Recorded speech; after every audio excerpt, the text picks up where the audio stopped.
नमस्कार साथियों, मैं हूं कुमार प्रहलाद और हमारे इस NIS DLED के YouTube चैनल में आपका हार्दिक स्वागत है।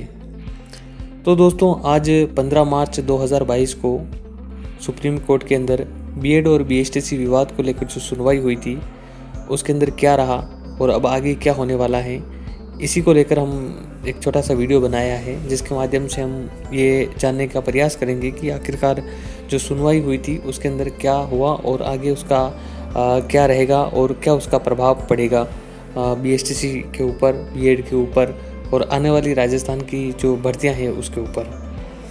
तो आज जो सुनवाई हुई थी उसकी जो जानकारी है हमें सोशल मीडिया के माध्यम से और न्यूज़ के माध्यम से ही मिली है अभी तक, क्योंकि अभी वो फाइनल ऑर्डर हमने पढ़ा नहीं है। तो अभी जो प्रारंभिक न्यूज़ हैं उसी के आधार पर हम थोड़ी सी जानकारी दे रहे हैं। तो आज जो सुनवाई हुई थी उसमें बीएड की तरफ से जो दावा किया गया था कि मुकुल रोहतगी और हरीश हालवे को उतारा जाएगा, तो बीएड वालों का कहना है कि उनका बिजी शेड्यूल होने की वजह से उनको वो नहीं आ सके और बाकी दूसरे वकील थे उनको, जिनको इमरजेंसी में करके सुनवाई की थी, उन्होंने किया था। और BSTC की तरफ से कपिल सिब्बल, मीनाक्षी अरोड़ा और राजस्थान सरकार की तरफ से BSTC की तरफ से ही मान के चलो, जो राजस्थान सरकार एक तरह से BSTC L1 में के लिए पक्षकार हैं और उनके जो एडवोकेट थे मनीष सिंघवी AAG, उन्होंने पैरवी की थी। तो इस जो सुनवाई हुई थी उसके अंदर एक मोटा संदेश ये मिला था कि जज साहब बिल्कुल भी असंतुष्ट दिखे थे बीएड वालों को L1 में शामिल करने को लेकर। इसलिए जो जज साहब ने इसके अंदर ये फैसला दिया था कि अभी ये भर्ती प्रक्रिया पूरी की जाए, लेकिन ये भर्ती जो प्रक्रिया है ये कोर्ट के अधीन रहेगी। कोर्ट के अधीन रहने का मतलब स्टे नहीं है। स्टे अलग चीज़ होता है जिस पर पूरी भर्ती प्रक्रिया रुक जाती है, लेकिन सरकार ने ऐसा कुछ भी मतलब जज साहब ने ऐसा कुछ भी नहीं कहा कि इस भर्ती प्रक्रिया को रोका जाए।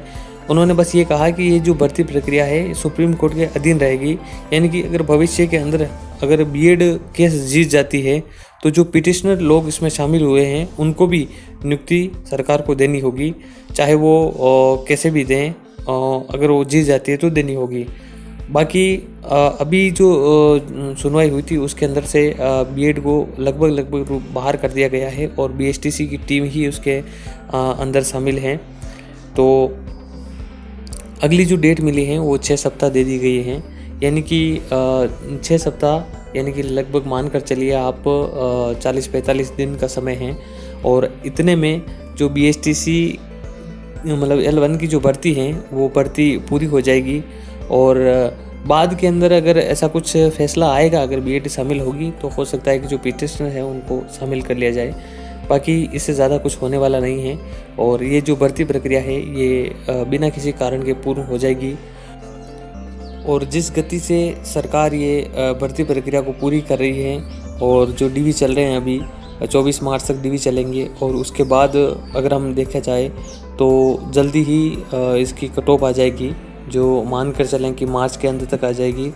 और फिर उसके बाद में जो 1 गुना की जो मेरिट हैं उनकी काउंसलिंग स्टार्ट हो जाएगी और लगभग पूरी संभावना है कि 15 मार्च तक आपको नियुक्तियां भी दे दी जाएगी। तो इस तरह से ये भर्ती पूरी हो जाएगी और बाद में अगर सुप्रीम कोर्ट से बीएड जीतती है तो जितने भी पिटिशनर हैं वो इस कट ऑफ के अंदर शामिल हो रहे हैं उनको शामिल किया जा सकता है, ऐसी संभावना है। ठीक है, ये पूर्ण सत्य नहीं है, सिर्फ संभावना है। और आगे जैसे भी कोई ऑर्डर अपलोड हो जाएगा तो उस ऑर्डर को रीड करके हम और जानकारी आप तक पहुंचा देंगे और समय समय पर हम कोशिश करेंगे कि जो भी जानकारी हो ऑथेंटिक वो हम आप तक पहुंचाएं। तो बने रहिएगा चैनल के साथ। धन्यवाद।